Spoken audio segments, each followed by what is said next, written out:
Did the Queen of Sheba and King Solomon of Israel really meet? What kind of relationship did they have? Welcome to the Sankofa Pan African series. Please, if you've not already done so, take a few seconds to click on the subscribe button. Thank you. Now, the Ethiopian Empire, also known as Abyssinia, covered the area of present day Ethiopia and Eritrea. It came into some kind of formal existence around 1270 AD. The Solomonic dynasty ruled the empire until 1974, when the monarchy under Emperor Haile Selassie was overthrown in a Marxist coup d'etat. The country of Ethiopia, as we know it today, is therefore one of the oldest nation states in the world. It is the only black African nation to successfully resist the scramble for Africa by colonial powers during the 19th century.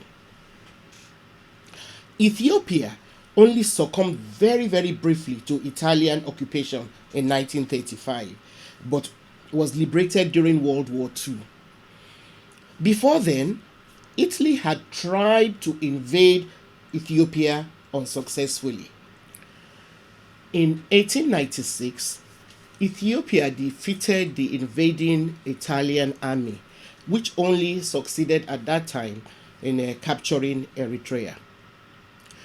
Ethiopia has served as a source of pride and inspiration for Africans and Africans in the diaspora.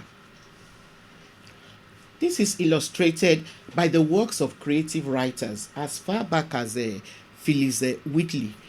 I've already done an episode about the life of this remarkable woman.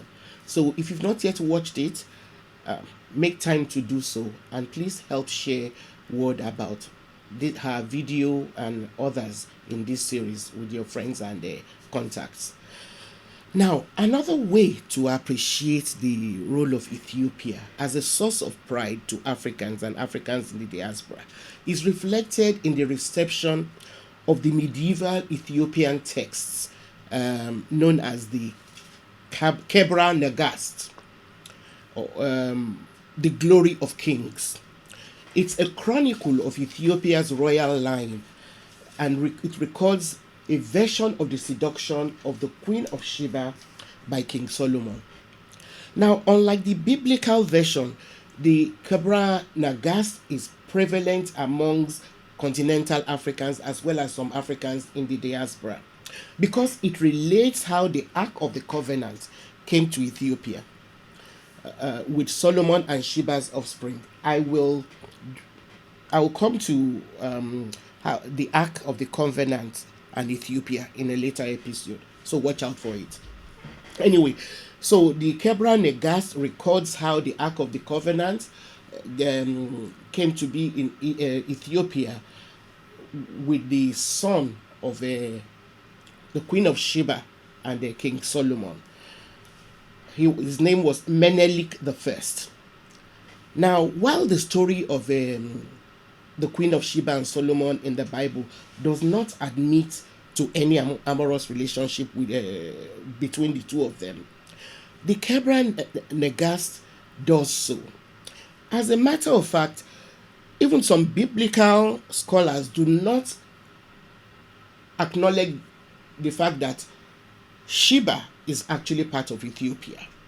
Rather, some biblical scholars try to situate the Queen of Sheba's country somewhere in the southern part of Arabia.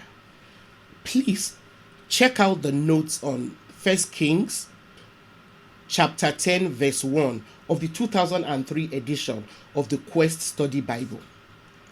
Now, so unlike the biblical version of the story, Kebra Nagast's version relates how the Queen of Sheba travels to Jerusalem to visit Solomon in order to explore his famous knowledge and wisdom.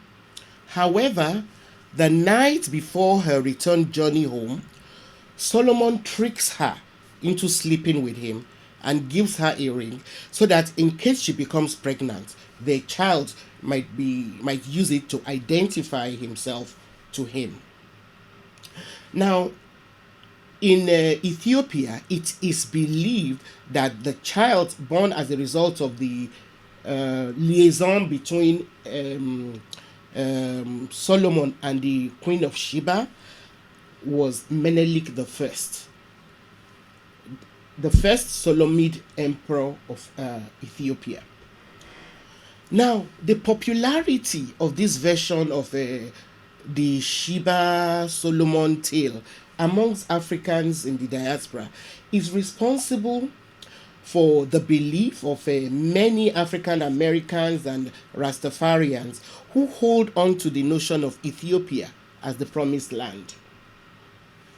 Thank you very much for being a part of this episode of the Sankofa Pan African series. Please help us to sustain this series by sharing our videos with your friends and contacts. Don't forget to give us a thumbs up if you like the video. And then see you next time when we'll be trying to answer the questions whether or not the Ark of the Covenant is actually in Ethiopia and how we got there.